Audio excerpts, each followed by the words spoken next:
You're listening to Infinite TBR, the podcast where we try not to buy more books. I'm Smack. And I'm Gabi. Spoiler alert!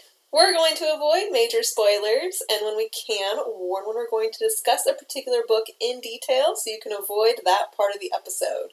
You can also check the show notes for time-stamped flags identifying potential spoilers. When we last met, Gabi hadn't finished the Green Creek saga. Is it actually called a saga?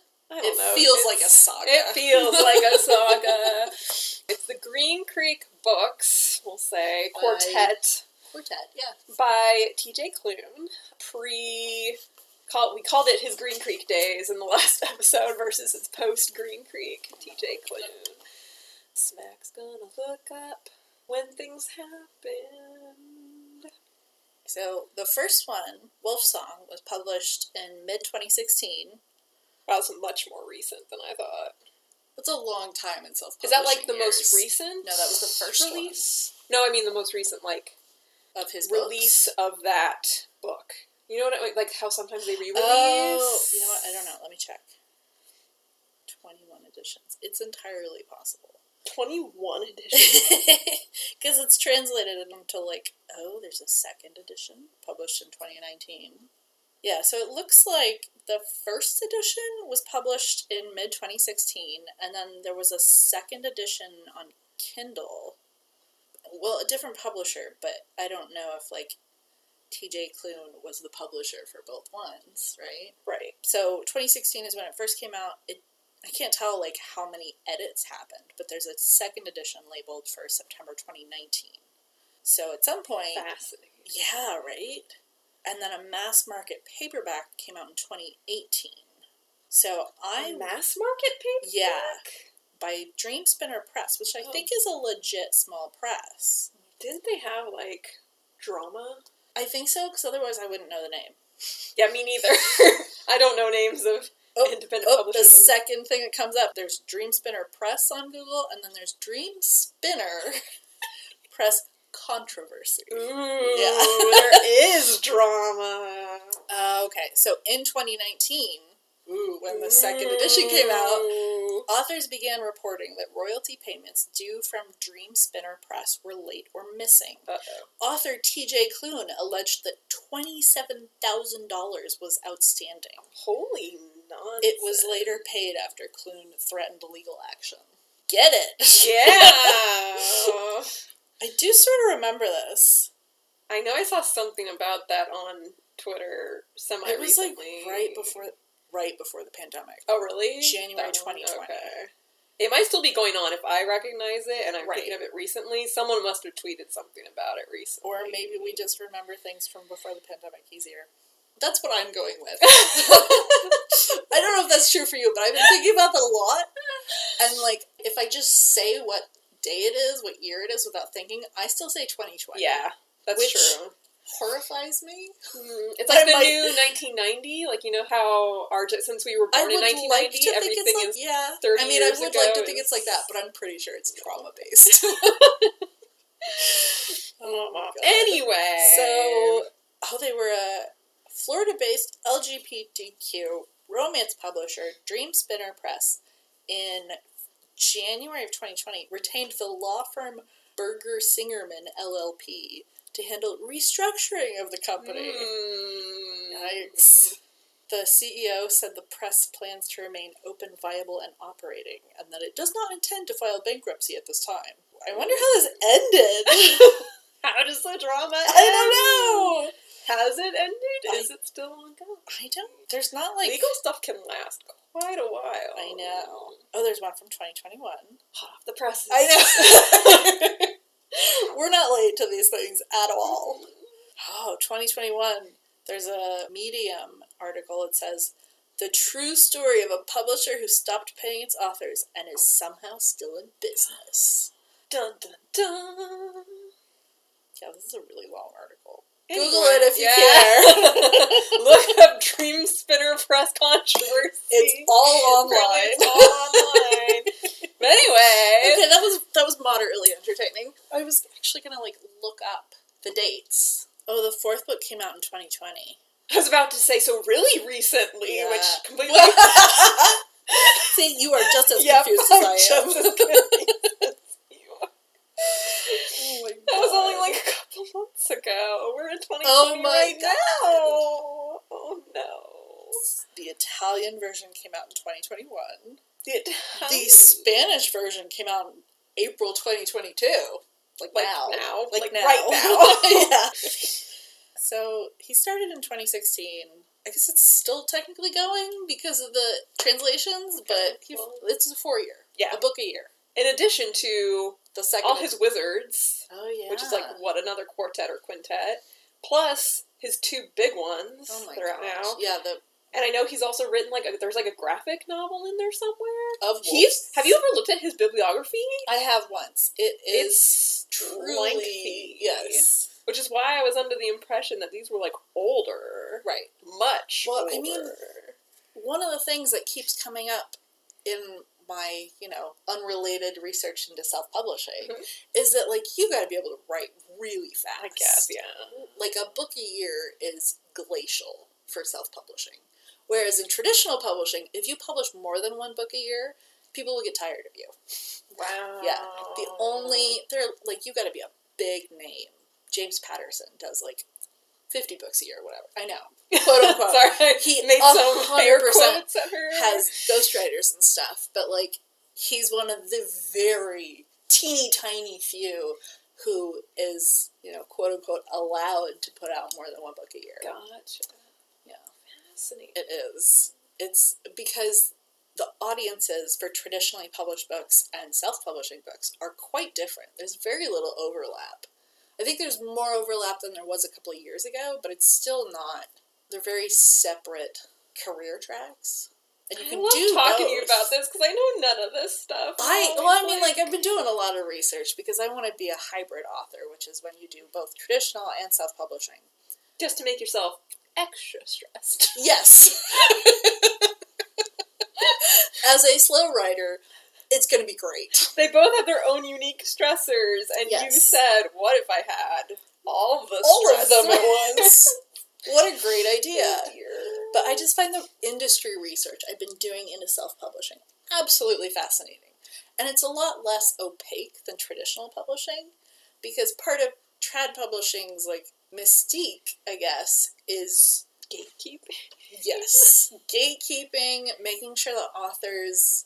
the money that comes with these books we put our hearts and souls into, it's just a fun little bonus. The real thing is putting the book out into the world. You don't need to be paid for it. I know. It's a whole thing.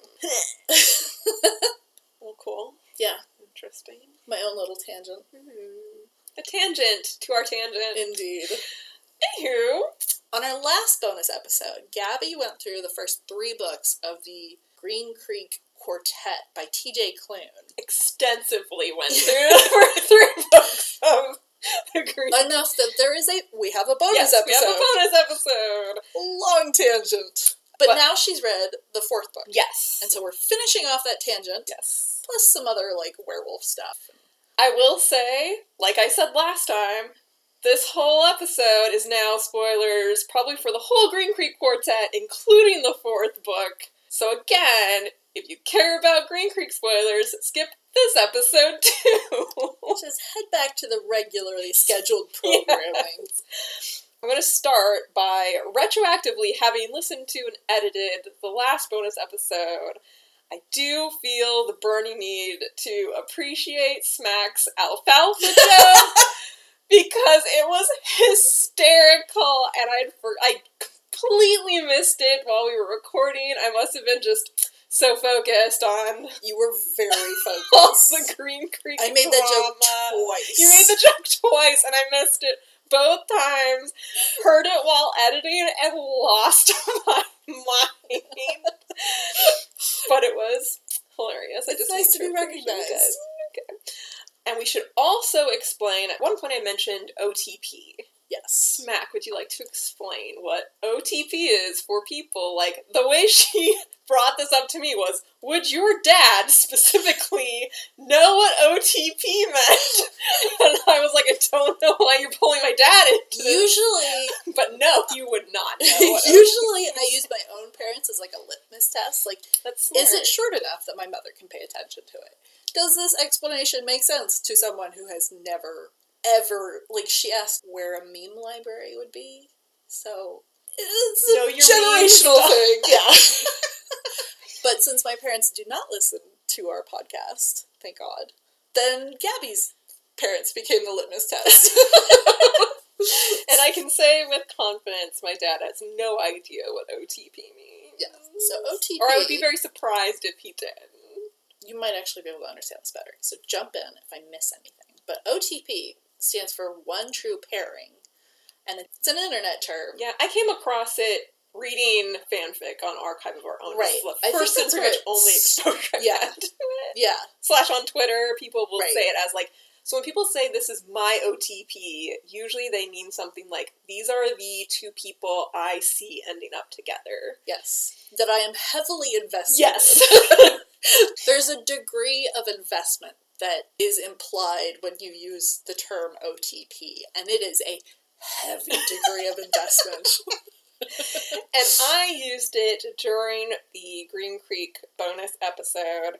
I said it in terms of this Bennett boy's OTP, and by that I meant they're the person that they are destined to end up with from a narrative standpoint. And part of that is sort of endemic to werewolf fiction. Yes, so this is where we get into dovetailing into werewolf lore. Because a lot of what appears in werewolf romances these days, I think started online.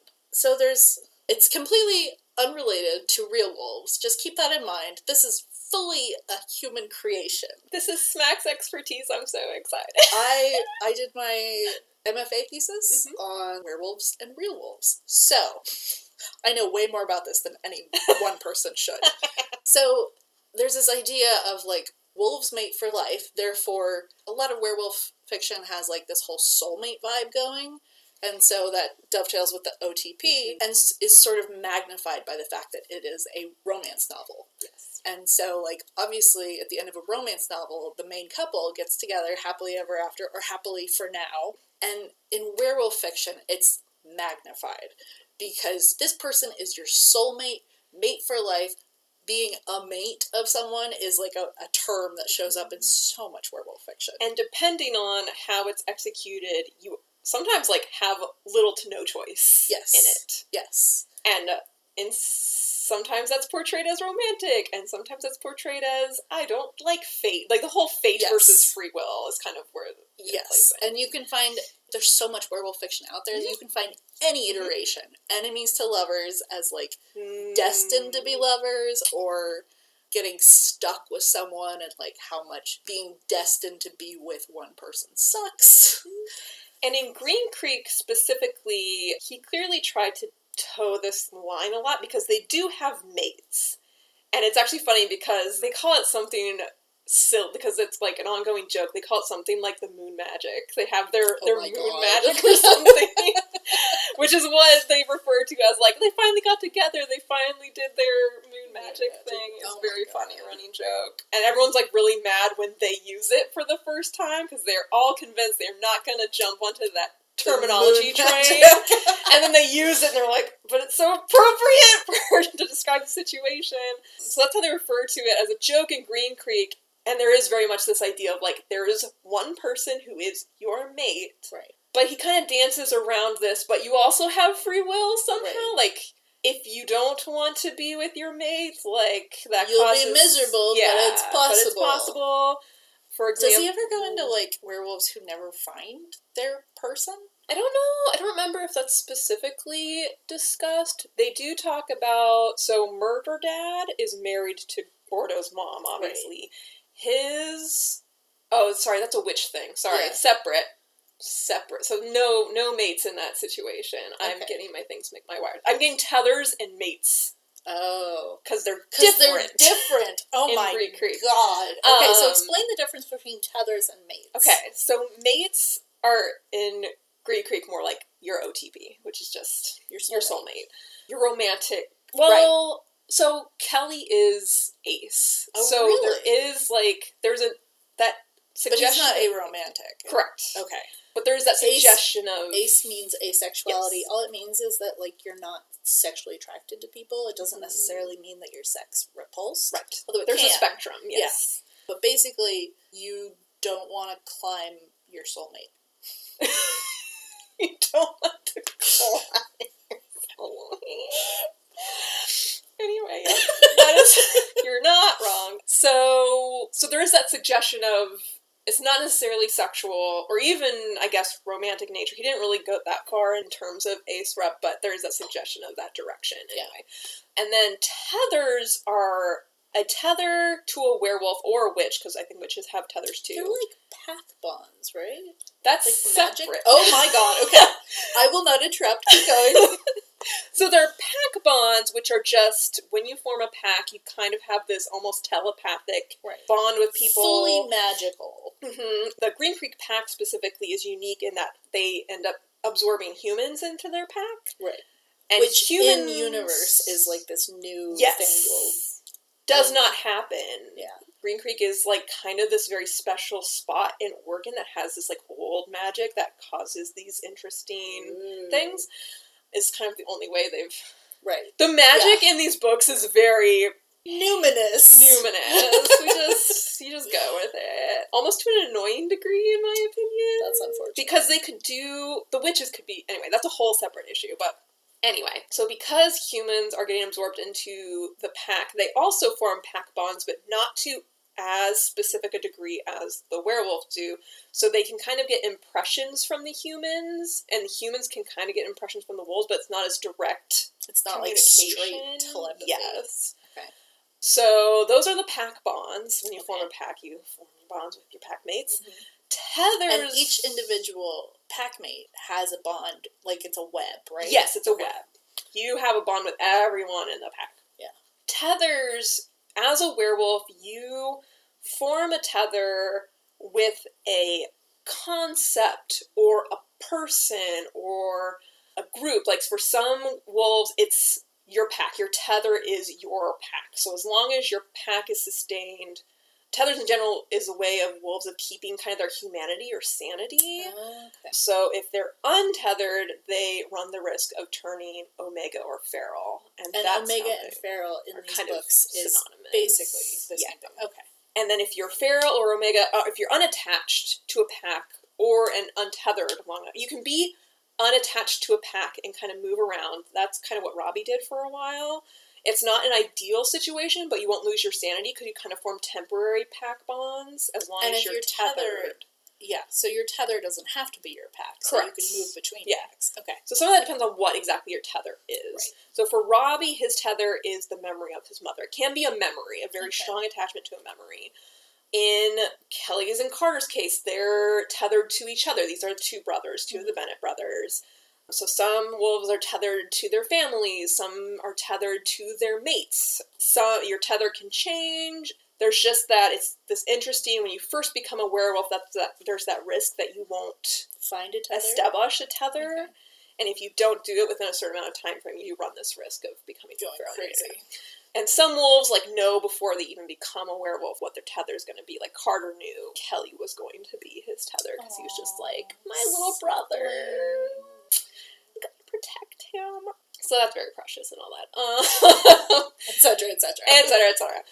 So those are tethers in Green Creek. And then there's the whole separate idea of mates, which we've kind of now discussed. And then there's other werewolf. For those unfamiliar with werewolf fics, the sub-genre trope. Werewolf, paranormal werewolves or whatever. Do you want to explain the alpha, beta, omega thing? So, again, disclaimer that this is not what happens with real wolves.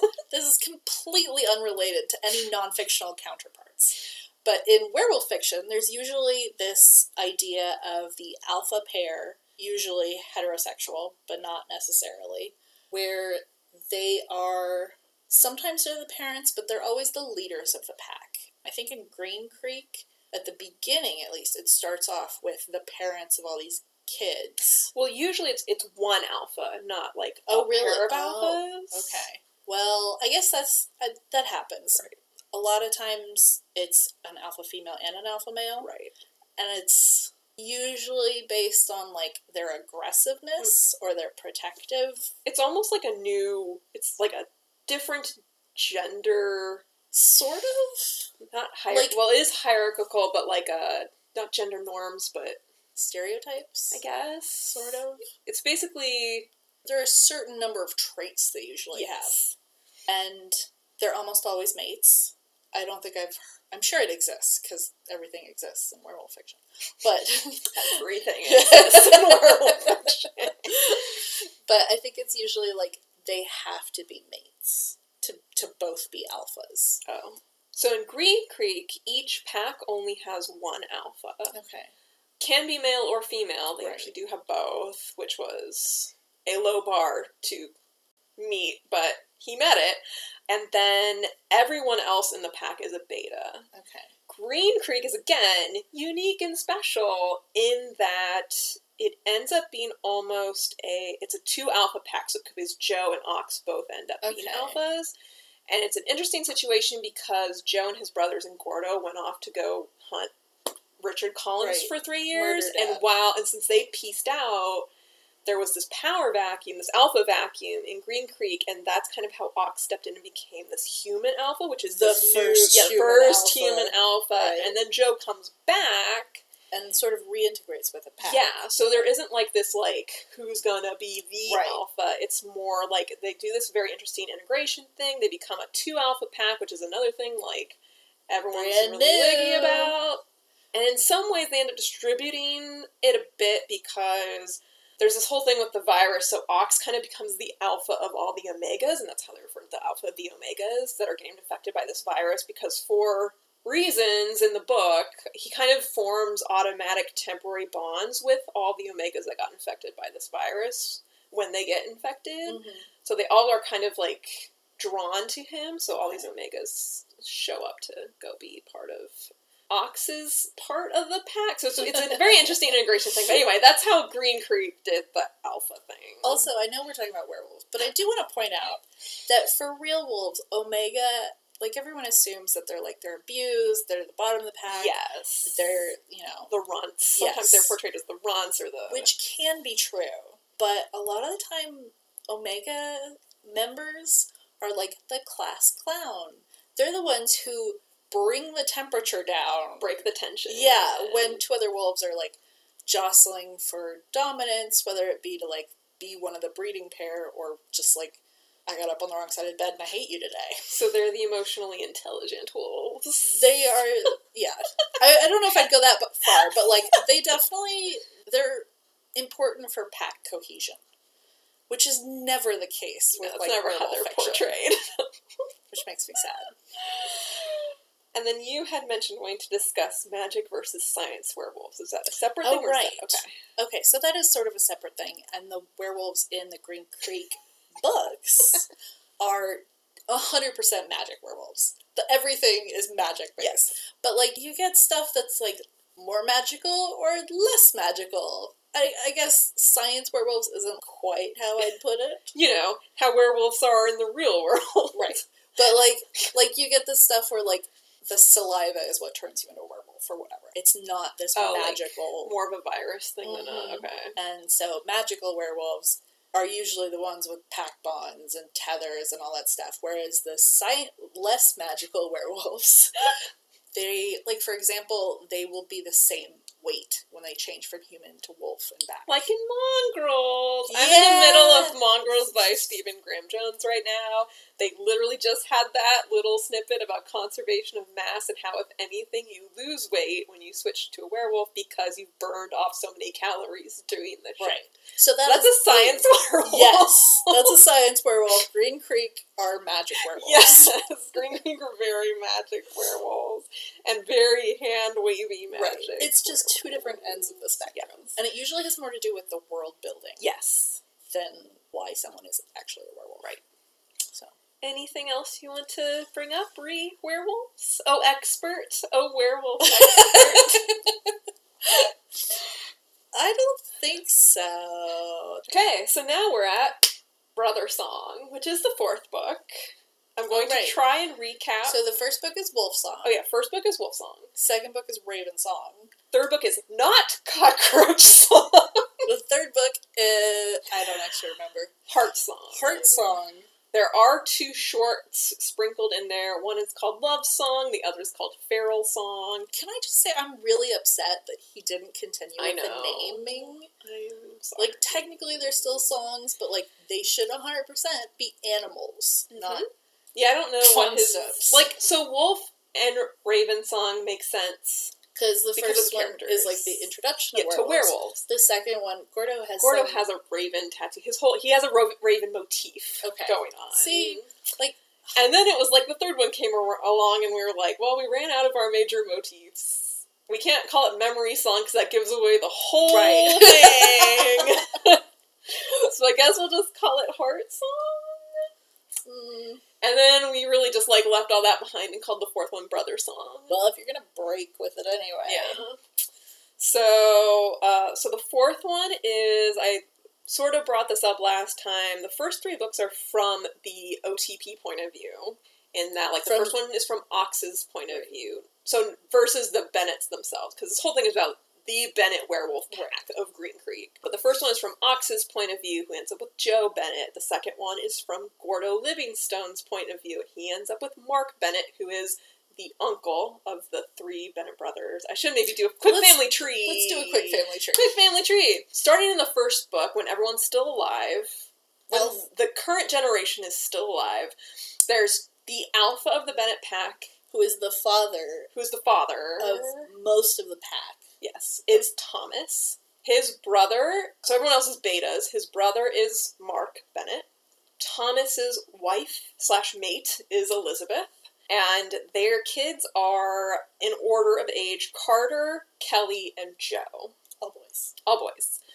Carter and Kelly are both betas, and they know from pretty much as soon as he's born that Joe's going to be the next alpha. For magical reasons. Yeah, for magical, instinctual reasons. Which caused a very interesting family dynamic in that Joe's the youngest. Carter and Kelly have their, Carter's this was my first little brother. He's my tether. Kelly has this is my older brother. He's my tether. And then there's Joe, who's going to be the alpha. And Joe, in some ways, feels a little left out. Right. And they explore this a lot in the 4th book. How he was always he has all this pressure put on his shoulders because he's meant to be the alpha. And then Carter and Kelly have this literal special bond. Right. And it was interesting. It was very interesting how they kind of explored that and then, had their emotional resolution about being brothers all together. Aww. Can I ask, I know Thomas died in the first book. And then became Mufasa, yes. Yes, the Mufasa dude. Mufasa. Thomas, a.k.a. Mufasa. So, if he hadn't died, was he going to step aside so Joe could become the alpha? This is one of the things that's a little numinous, to borrow your very excellent word. The way Joe became the alpha was... So their pack gets attacked by Richard Collins, I think, if I remember right. I think he shows up with a gang of Omegas or whatever. Richard Collins is the guy who kidnapped Joe for 8 weeks and tortured him. When he was 9. Yeah, and is in cahoots with Murder Dad, a.k.a. Gordo Livingstone's father, and is just, around for the first book. But they take care of that big bad in the first book. Right. But before they take care of him, he murders Thomas, because he's trying to become an alpha. That's his big shtick, is he wants to be alpha.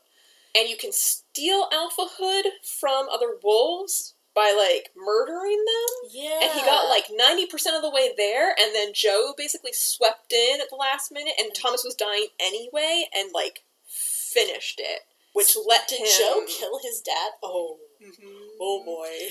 And they made it sound like that's how you become an alpha, but surely there is a way to peacefully... There must be. Yes. With all the magic in these books, there definitely is. And I think they suggest that, but do not explain how that process would work from a peaceful, just pass it on sort of deal. But you can definitely take it. Yikes. Because that's how the first book happens, basically. It's Richard is out to take an alpha from someone. He wants to be in charge. So that's Thomas. are Right. Mufasa. I mean, that's more or less the family tree. And so then all of the point of view characters for the various books are usually the OTP. Yeah. So in the first book of a Bennett boy. Yes. So in the first book, Wolfsong, it's Ox, who's just a new guy in town. He's human. He's special human, who ends up with Joe. In the second book, the point of view is Gordo Livingstone, who is the Pax Witch, and there's this other numinous aspect we didn't even mention Mark. I think I said Mark is his brother. If I didn't, Mark is Thomas's brother. He's a beta. There's another interesting family dynamic there where Mark thought he was going to be Thomas's second, but Thomas actually, that was the whole thing. Thomas made Richard Collins his second back when Richard Collins was, like, supposedly a good guy. Not a child torturer. Yeah, before he was a child torturer. So there was this very interesting tension where, like, why wasn't Mark his second? I don't know that they fully... Clearly it was a terrible decision. Oh, yes. So bad. Anyway... Book 2, Gordo ends up with Mark. Gordo ends up with Mark once they figure their crap out. And then the third book is from the point of view of Robbie, who is Michelle's second. Michelle is the alfalfa. Michelle's the alfalfa. And he is the replacement of Osmond, who was Michelle's second and was also in cahoots with Richard Collins, and so, like, betrayed the pack. Robbie's his replacement, and is very excellent. Precious summer child. He ends up with Kelly, and then as the Timberwolf. And then the Timberwolf is the... Duck is a Timberwolf. Would be the fourth OTP. Carter's mate. But his brain's a little wonky, because he's been stuck as a Timberwolf, an unattached Timberwolf, for a very long time. Was he feral? Yes, I think so. Not so bad that he couldn't get reclaimed. Like, this is again where things get a little hand-wavy. Because usually feral Omegas get bad enough that they die one way or another and have to be put down. Don't know how he kept on keeping on for as long as he did, but he did. Some of it may have been a magical intervention to an extent, because he was with the Hunters for a bit, and he is that's one of the big spoilers, is he's Robert Livingstone's other son. Right. So there's some weird magic. His dad's a witch. Whatever. So he's not all of there, and he's... Wait, if he's a wolf and he's a witch's son, can werewolves, they can only be born, or can they be bitten? They can be bitten. That's how all the Garage Gang... Our comedic relief Garage Gang end up becoming wolves. And how Ox became a wolf, too. Oh, did he? Yeah, eventually. Oh, wow. Eventually, like, everyone ends up becoming a wolf. Good Lord. It's like, when will the next person... I'm pretty sure all three of the Garage Gang did. There was an interesting thing where Rico and Bambi get together, and Bambi gets pregnant before Rico becomes a werewolf. So then there was, like, a brief question of whether the kid was going to be a werewolf, but I think the kid's human. Okay. Because it was in that window before Rico happened. It's always some very dramatic, like, they almost die, and then usually it's Ox, bites them to keep them from dying, basically, is how most of that plays out. Because that is the most moral way to turn someone into a supernatural creature. Without their consent and to save their lives. Yep. Sometimes you can't give consent. Okay. Oh, boy. They should clear that up before. Yes, that should be like, you know, when you do a medical, this is what I want if I end up in a medical coma. directive. It should be a... If I am dying, you may turn me into a werewolf. If I am dying, do not get your mouth near me. And my headcanon is that they did have that discussion. Everyone just collectively agreed that if my life is on the line, yes, would rather be a werewolf than dead. I hope they did. So I'm going to go with that. Off-screen. Off-screen discussions of consent. Wow. So, Gavin... Who is the Timberwolf. At the end of the third book, I said last time, he manages to become human finally to save everyone's lives. Right. And goes off... In their time of need. Goes off with Robert to save everyone's butts. Murder Dad. While Murder Dad has become this, like, super uber evil wolf. Also unclear how that happened. He's a wolf and a witch? Yes. Which isn't supposed to be possible. Right. But there's some record of Michelle bit him, right? Is that how he turned into a wolf? Because Michelle was trying to kill him by biting him. Right. And then she was like, accidentally created a monster. And then accidentally created a monster. Bigger monster. A bigger monster. Uber monster. And so Murder Dad and Gavin go running off into the sunset to protect, Gavin to protect the pack. Murder Dad's just... What is Murder Dad's ultimate goal in all this? He has gone a little nuts because he's now whatever he is. So he's not... He's a unnatural hybrid. Yes. So his main thing is just chaos and destruction for the most that's part. Fun. His first goal was just, I want Gavin, and I want us to go off and be left alone kind of deal. Father-son thing. And then Carter's like, nope. No, I've had my bisexual awakening, and I want my boo back. I still think that is the funniest It was thing one of I've the ever funniest things ever. And then he bails on the Bennetts to go get Gavin back, even though everyone was like, we will form a plan to get Gavin back. Spends the first, third half of the fourth book. I am so annoyed with him. We all are. We're all annoyed with dumbass Carter. He manages to track Gavin down. Gavin's not, 100% there. He's kind of relearning how to be human. Right. And have, human thoughts and complicated it's feelings. super helpful to be around his crazy ass Yes. papa. And he's enough there to realize that, his dad's not great. Not a good role model. But very self-sacrificing, as everyone in these books are, in the sense that he's the pack meant a lot to me in the time that I started forming bonds with them. I obviously have this thing for Carter, whether he realizes or not, because he's a dumbass, and very much was just what the pack needs is more important than what I need. And then Carter shows up to try and, convince him, you're wrong. They have this, somehow finds him in the middle of these woods, in this cabin in the woods. And, Gavin kind of, hides him there so that Murder Dad won't find and kill him, because Murder Dad's, sees a Bennett will lose his mind. Right. They have their, intermittent exchanges where Carter's trying to convince Gavin to come back to the pack, and he doesn't have to do this alone, which is very ironic. And then... Yes, it is very ironic. So that goes on for a while, and then, obviously, eventually, the rest of the Bennett pack shows up and is like, hey, Carter, you moron!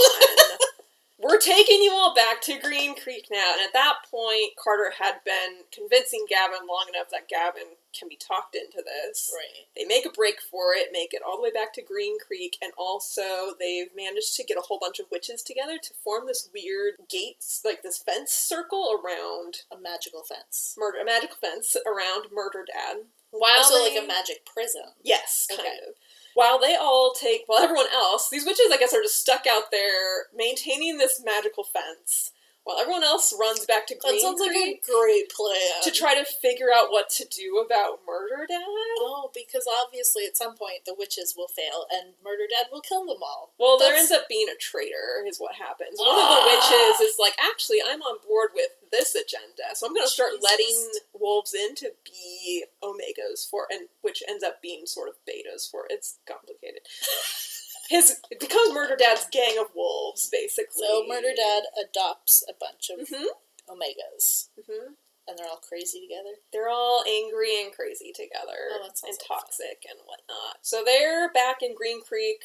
Gavin's adapting to being human. Everyone's, adopting him. And they're having all our, cuddly Gavin interactions. That's really cute. And then there's this whole underlying thing where they're like, the only way we will get through this climax, to get this narrative climax together, is if all of our bonds are strong and established. And not to rush you into the mating thing, Carter and Gavin.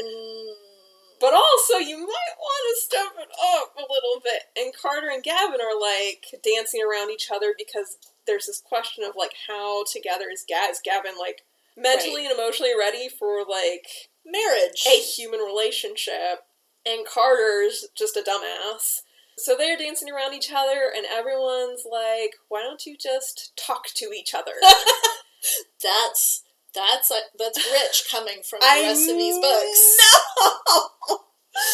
So this is kind of weird thing that I didn't love about we don't want to push you, and you should go at your own pace. But we are going to push you. We're on a ticking clock here. There's this Murder Dad in the middle of nowhere being kept in by a magical fence that is failing as we speak, so you should maybe step it up a bit. Oh my god. They obviously figure their shit out in the nick of time.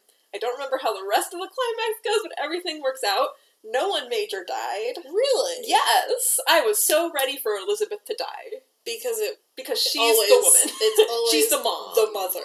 Good yep. Lord. But it didn't happen. No one major died. Probably someone minor died that I don't remember. Clearly it wasn't that important. It can't have been that important. I'd be more upset about it. The stupid book, where I was like freaking out last time because while Robbie was having his memory messed with, this book that had a picture of what Murder Dad becomes in it, like fell behind a bookshelf, and then he forgot about it because he was having his mind messed with it. And the reader was the only one who knew about it. And I was waiting the whole fourth book, and I was like, is this really not going to come up again? And then finally Robbie has this, like, I have a vague memory of this thing that feels familiar, and they finally go back to Caswell and find this book. I don't remember how it helps anything. I remember being, like, very dissatisfied on that point. Oh. But they did at least find the book. It did actually happen. It didn't just get mentioned in the third one and then, like, never come up again, which would have made me more mad. Driven me around the bend. Kelly and Carter and Joe have their whole, like, family thing sorting out. Everyone kind of has their little... all these conversations that probably everyone should have had much sooner. They all like kind in book 2. Yeah. They kind of tie up everything with a pretty bow, and everyone's fine. And happily ever after. So, Green Creek. Was it worth it? Yeah, sort of. If only for the third book. If only for how the third book was set. I mean, it wasn't, like, deep or... Right. It's like popcorn fiction. Yeah, it's popcorn fiction. It had its flaws. We've kind of talked a little bit about the gender representation, or lack thereof, before a little bit. Right. Because you'd said, you've just read the first book. Right. And it's probably been 6 months, so... Yes, it's been quite a while. The main female characters in the first book are Ox's mom, who dies horrifically halfway through. As mothers do. Mm-hmm. She was a badass up until that point. Right, she was like her own stuff. fully formed character. She had her own, like, emotional arc, and then they brutally murdered her. I thought they were just going to, like, you know, keep her in the dark about the whole werewolf thing until she inevitably died. But they very much, like, let her in on the thing, like, early on, and she was an active participant in the whole... Like, she was a pack member, which was nice. That was nice. And then she died. And she was the most interesting, I think. Yeah. And then Joe's mom is just, like, really nice. Depth to her character. Right. And then Thomas dies, and she spends, like, 100 pages as a wolf. Oh, yeah. Where, like... being all sad. Yeah. And then once Ox convinces her to turn back into a human... She's still, like, I guess it's probably the same with Gavin, who was a timber wolf for a long time, and so, like, she has to get used to being a person again, and, like, processing human grief. Yeah. Which is interesting, but also, like... The concept is more interesting than she is. Yes. Yes. And then she doesn't have a whole lot of personality. Yeah, she's just really nice. Yeah, she's very... But that's, and like, she all has she her, is. like, sort of... She effectively becomes the pack leader in Thomas's absence. Because she's the most adult person there other than Mark. So she's also, kind of holding everyone together.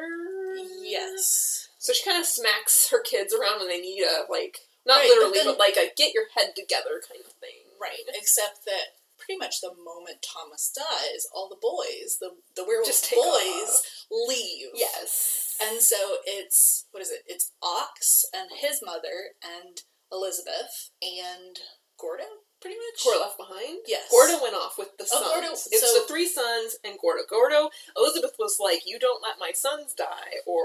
Right. And that We're was gonna when, have a problem. Yeah, and I was like, wow, glad someone cares about Gordo, but okay. Right. And then... But it's Elizabeth and Ox and one other wolf. Mark. Oh, was it Mark? Mark got left behind this time.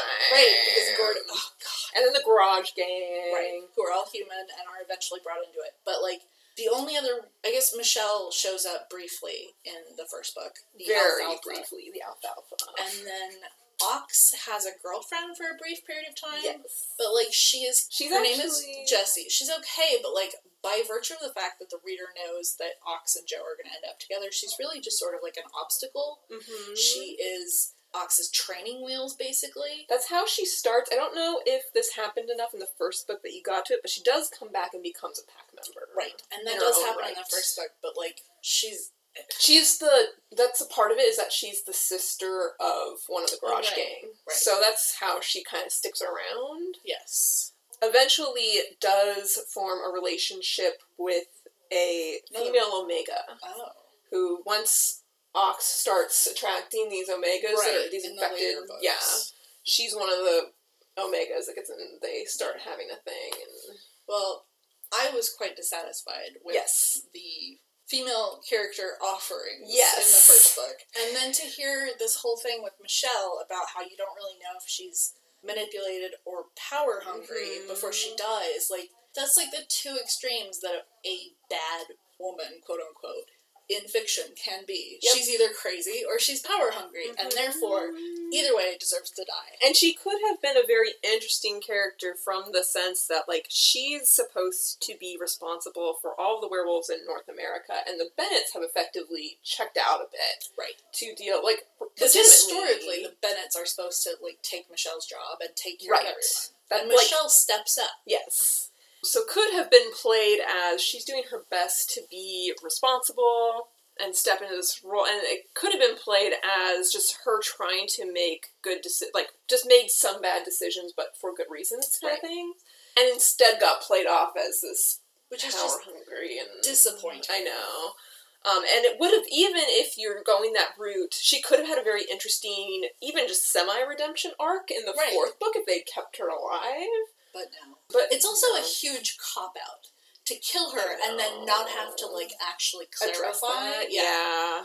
So there are some disappointments on that front. The bar is obviously very low when men are trying to write female characters, so and obviously, like you were saying earlier, like, this is a gay romance novel. So, like... And each book of 4 is supposed to have a pair of gay werewolves. Right. So there are going to be a lot of guys There's a lot of dudes just doing their dumb dude nonsense. And that's also the point of view that TJ Klune is coming from. Not his priority. Exactly. So that's that. Had a good time. Would reread them, especially now knowing, like, some of the pitfalls. If I ever needed, like, I don't know that I'd, like, reread them all thoroughly. Right. But, like... I would reread the first one, I would reread the third one. Yes. I could take or leave the fourth one. Would love to avoid the second one for the rest of my life. Oh, that's harsh. But fair. It just, we've had the... So, did you have anything else you want to say about werewolves? Or Green Creek? Or traditional versus... We talked about this briefly, but I was saying... Because when I was writing my thesis in 2018... 2 years ago. Yeah. Basically. Yeah, so 2 years ago, no pandemic. So in 2018, I was writing my thesis, the werewolves and wolves comparison stuff, and I had the hardest time finding non-white werewolves. Ooh. The hardest time. I found 2, both horror, and I found a couple of, like, self-published self-published fiction werewolves. They were, like, one of them was an erotic book. The other one was, like, fantasy romance. Neither of them were of a super high caliber, so I didn't use them. I did use... So the 2 horror ones I found are The Devourers by Indra and Mongrels by Stephen Graham Jones. Woo! Yeah. And I think it's noteworthy that all of the non-white werewolves I found were in a horror book. But other than that, I could not find anything but, like, very European Western, very super white werewolves. Ouch. And to the point where, like, I got to talk about the bourgeois mores of one of them. Like, it was this whole... Oh my god. Anyway. Sounds like fascinating and depressing. I had a time of it. Yeah. But, like, I know you were saying that Rico, who is part of the mechanic, the Garage Gang, he's Hispanic? Presumably, yes. But they don't actually say? So, I don't remember if they explicitly come out and say, Rico is Latino. The way he talks, and the way because I think he refers to them as, if I remember, I could be inserting this, I think he refers to them as white boys, like dumb white boy shit. So and he does become a werewolf. So there's he's, I think, the last one, to become a werewolf. Typical. There were no more white people that turned into werewolves. I think. Well, he got left out. So Chris and Tanner are the other two of the Garage Gang. I think they... I know I'm going to completely misremember this. They had some weird torture session at the end of the second book, I think. Okay. And then... Oh, Robbie attacked... That was something that happened in the third book. I completely forgot about it. She just jumped up and grabbed me, for the record. You ever just completely forget something and you're convinced that you don't realize the memory's gone until it comes back and you're like, how did I forget that? Especially in a book where amnesia is such a... Yes! And this was a significant part of the book. I can't believe I forgot this. Robbie, one of the reasons it took the Bennett pack so long to go after Robbie, when Michelle and Murder Dad messed with him, brought him back to Caswell and stuff. They somehow got into his head while he's in Green Creek and messes with his head to the extent that he then lashes out and attacks and almost kills Tanner, I think. As a human. Oh, shit. And that's how Tanner, I think, becomes the first werewolf. Oh, no. And then it took everyone a while to figure out that something was... Like, they thought Robbie just lost his mind. Yeah, because, well, not even that they lost his mind. Their knee-jerk reaction was... He's a traitor after all, because he was replacing OG traitor Osmond. So there was that knee-jerk thing. Kelly got pissed because he was like, something's wrong with Robbie.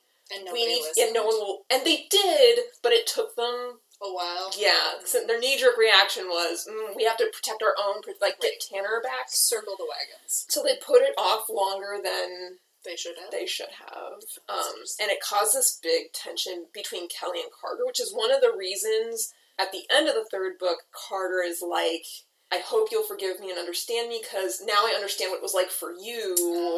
In that, video message. Yes, in that dumb video message he left behind. So that was actually very significant aspect of the third book. Thank goodness we're doing a follow-up episode. But that's how Tanner, I think it was Tanner, becomes a werewolf. I don't remember how Chris becomes a werewolf, or even if he does. And then Rico does some heroic shit at the end of the third book, and Ox turns him into a werewolf in the middle of the big battle there. And so, I mean, that, in addition to the fact that Ox's ex-girlfriend, what's her name? Jessie? She turns out to be queer. Yes. So they add in a lesbian couple, and they add in a non-white werewolf. Jessie, I think, is established bisexual. Oh, is she? Okay. And then the Omega's, I think, is lesbian. And part of this is, I'm semi-annoyed with it, even though I haven't read any of them, but the first book. But, part of this is just what happens when you have more room to move in terms of world building. Yes. The more books you have, the more, you can bring in, and the stuff you can play with is different, just to keep things fresh. So... It's a critique, but also... I also have to think it's also... This may not be as true with Dream Spinner Press, since apparently they're specifically an LGBTQ publisher, but it may be easier to start with the stuff that's more widely accepted, quote-unquote, and then once you've established a plot line that people are invested in, then be like, and psych, here are all these other queer side characters, That's an excellent point. I will also say I lied to you earlier in that because they established, not in a bad way, Kelly they established as asexual. We talked about how didn't necessarily go far enough, or not far enough, but didn't extend into aromantic. Mm-hmm. Chris and Tanner have actually end up establishing a mate thing, and they decide they're platonic mates. Really? And I completely forgot about that too. I neglected that part. I didn't think about Chris and Tanner for a bit. I think that's how Chris becomes a werewolf. As I was sitting here trying to remember how Chris became a werewolf, I think Tanner bites him because they decide to be platonic werewolf mates. Because they're just really we're BFFs, and we're always going to be the most important to each other, whether or not we establish a romantic relationship with someone else. That recognition has to be there that this person is. That's a big deal! I can't believe you forgot that! It's been a while! Oh my god. My memory goes fast. And I need triggers to bring it back. Oh my But we got there. We did get there. We got there. We got there before we closed out this episode, which is the most important thing. Yeah. Anyway. Here's hoping your reading buddy actually remembers all the main plot points. See you next time. This has been another episode of Infinite TBR. You can find us on our Twitter at Infinite TBR. And we are individually on Twitter as @WhatSmackSaid and @Gabalodon, which is like Megalodon, but Gab in the front of it. And you can find all our show notes at infiniteTBR.com. If you have book recommendations for us or questions you want answered during the podcast, feel free to email us at itbrshelf@gmail.com.